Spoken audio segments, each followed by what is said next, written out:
Hey! Tambalan na! At eto na sila, ang nag-iisang masugid na tagahanga ni Nicole Yala. Chris Chuper! Kasama ang nag-iisang die-hard fan ni Chris Chuper, Nicole Yala! Mula sa Mahiwagang Burnay, ang kwento.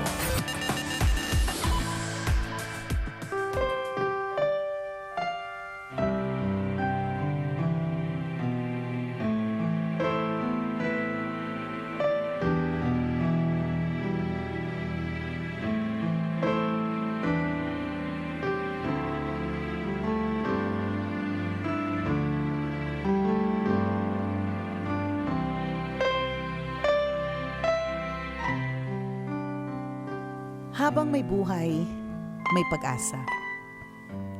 Mas maraming dahilan para maging masaya kaysa malungkot. Yan ang aking pananaw sa buhay. Maraming nagsasabi na ang lakas-lakas ko raw sa kabila ng aking mga pinagdaraanan. Mag-iisa't kalahating taon na nang namayapa ang aking asawa na si Ara Jane. Sobrang sakit ng pagkawala niya at hanggang ngayon, hindi siya mawala sa isip ko.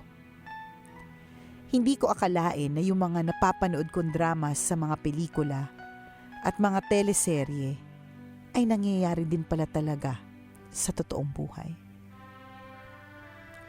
5 araw matapos ipanganak ang aming pinakahihiling na anak, binawian ng buhay ang aking asawa.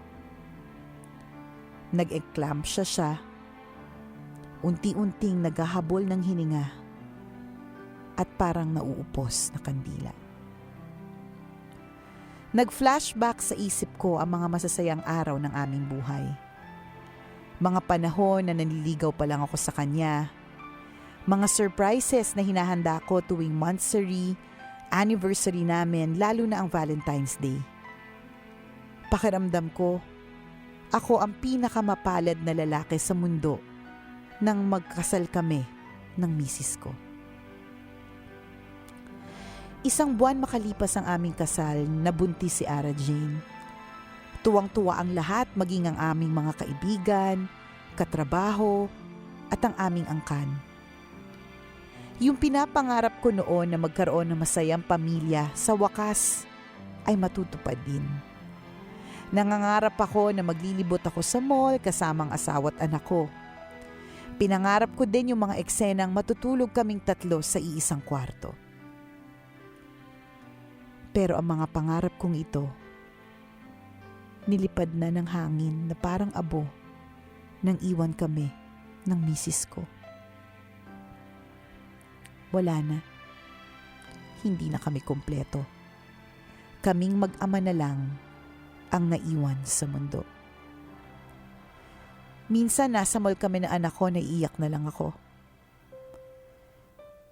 Kasi iniisip ko, siguro mas masaya ang buhay kung kasama pa rin namin ang mami niya.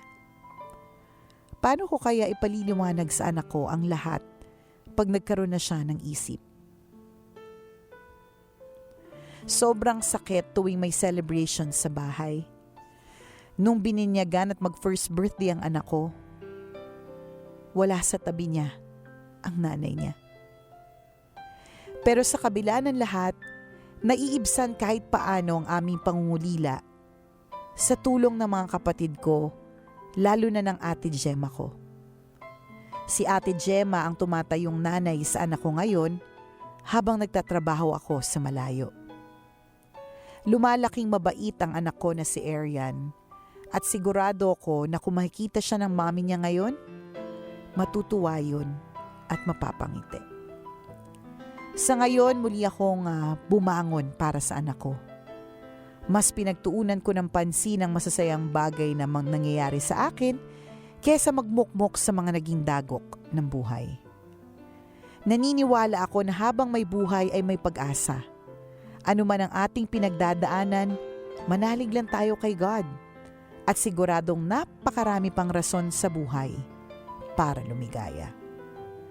Ako po si Edu, isang tambalanista, at ito ang aking kwento. Always your number one FM radio station.